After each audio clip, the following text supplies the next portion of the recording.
আসসালামু আলাইকুম ওয়া রাহমাতুল্লাহি ওয়া বারাকাতুহু। আজকে আমার আলোচনার বিষয়বস্তু হচ্ছে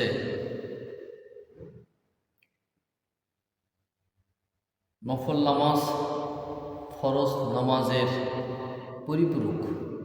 এ প্রসঙ্গে পবিত্র সুন্নাহর আলোকে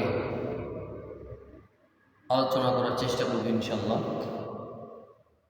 আমরা মুসলমানদের মধ্যে অধিকাংশ মানুষ মানুষের ফরজ নামাজ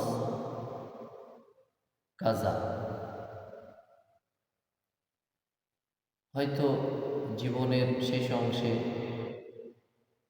কিছু হায়াত আল্লাহ সুবহানাহু ওয়া তাআলা দিয়েছেন, সেই হায়াতের জিন্দেগিতে নামাজ পড়ে পৃথিবী থেকে বিদায় নিয়েছেন। তো ফরজ নামাজ ফরজ হওয়ার পর থেকে তো একটি নির্ধারিত বয়স পর্যন্ত, মৃত্যুর আগ পর্যন্ত হয়তো দেখা যাচ্ছে যে 2 বছর, 3 বছর, 5 বছর বা 7 বছর বা সর্বোচ্চ 10 বছর এরকমভাবে 5 ওয়াক্ত সালাত আদায় করে পৃথিবী থেকে অধিকাংশ মানুষ বিদায় নিয়েছে।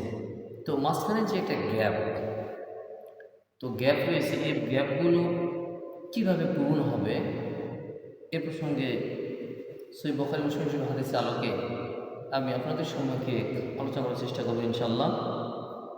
এর প্রসঙ্গে সহিহ বুখারীর একটি হাদিস, عن أبي هريرة رضي الله عنه قال سمعت رسول الله صلى الله عليه وسلم يقول إنما يحاسب به العبد يوم القيامة من عمله صلاة فإن صلحت فقد أفلح وأنجح وإن فسدت فقد خاب وخسر فإن انتقض من فريضة شيئا قال رب تبارك وتعالى انظروا هل لعبدي من تطوع فيكمل بها من انتقض من الفريضة ثم يكون ساتر عمله على ذلك।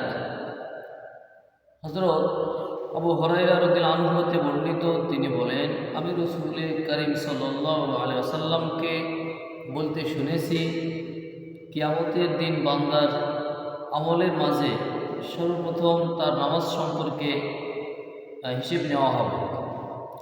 তার নামাজ যদি যথাযথ সঠিক প্রমাণিত হয় তবে সে সাফল্য লাভ করবে,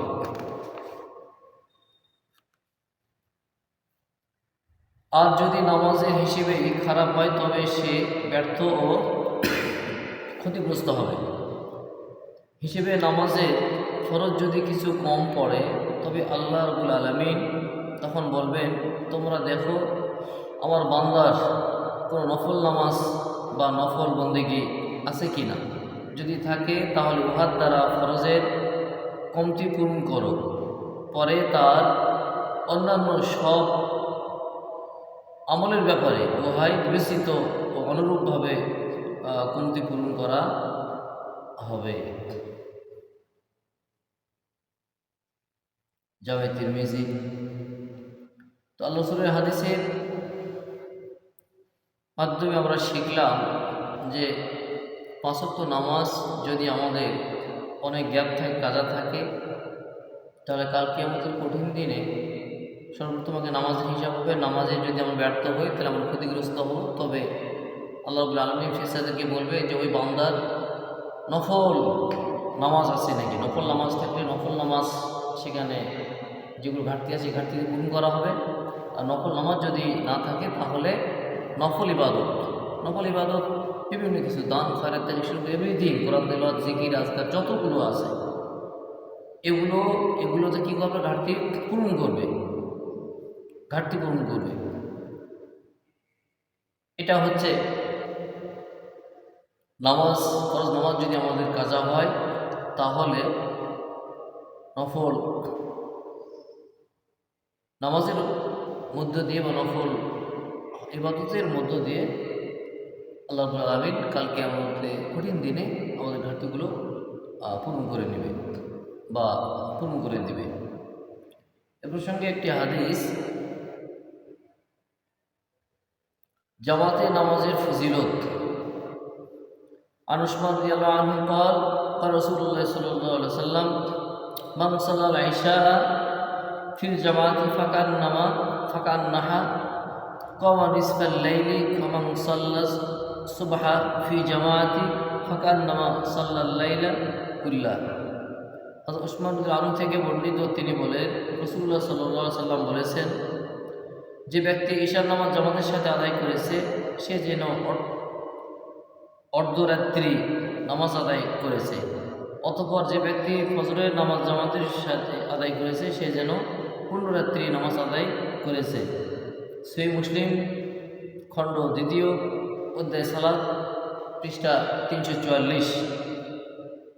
এ প্রসঙ্গে আরেকটি হাদিস, আন আব্দুল্লাহ ইবনে ওমর রাদিয়াল্লাহু আনহু قال قال رسول الله صلى الله عليه وسلم صلاة الجماعة تفضل صلاة الفرد ب27 درجة।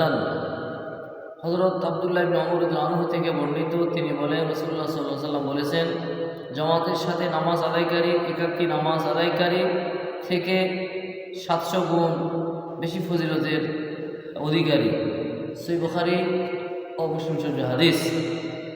তাহলে এই হাদিসের আলোকে যে শিক্ষা, সে শিক্ষা হচ্ছে হযরত সহিহ বুখারী ও মুসলিম শরীফের হাদিস, হযরত আব্দুল্লাহ ইবনে ওমর রাদিয়াল্লাহু আনহু থেকে বর্ণিত, তিনি বলেন রাসূলুল্লাহ সাল্লাল্লাহু আলাইহি ওয়াসাল্লাম বলেছেন, জামাতের সাথে নামাজ আদায়কারী একাকী নামাজ আদায়কারী থেকে 700 গুণ বেশি ফজিলতের অধিকারী। সহিহ বুখারী মুসলিম শরীফের হাদিস। তো আল্লাহ রাব্বুল আলামিন আমাদেরকে, আমরা অতীতে যেগুলো নামাজ কাজা করেছি, আল্লাহ সুবহানাহু ওয়া তাআলা আমাদেরকেও এখন নামাজ পড়ার তৌফিক দান করেছেন, এবং যারা পড়ি না তারা যেন অবশ্যই নামাজ পড়ার জন্য আমরা অবশ্যই আগ্রহ করি। আল্লাহ সুবহানাহু ওয়া তাআলা আমাদেরকে আগ্রহ যেন বাড়িয়ে দেন, যাতে আমরা 5 ওয়াক্ত নামাজ পড়তে পারি, এবং 5 ওয়াক্ত নামাজ জামাতের সহিত যেন আদায় করে বাকি জীবন যেন এই নামাজের উপর অটল থেকে বাকি জীবন আমরা যেন পরিচালিত করতে পারি। এই তৌফিক আল্লাহ সুবহানাহু ওয়া তাআলা আমাদেরকে দান করেন। আল্লাহুম্মা আমিন।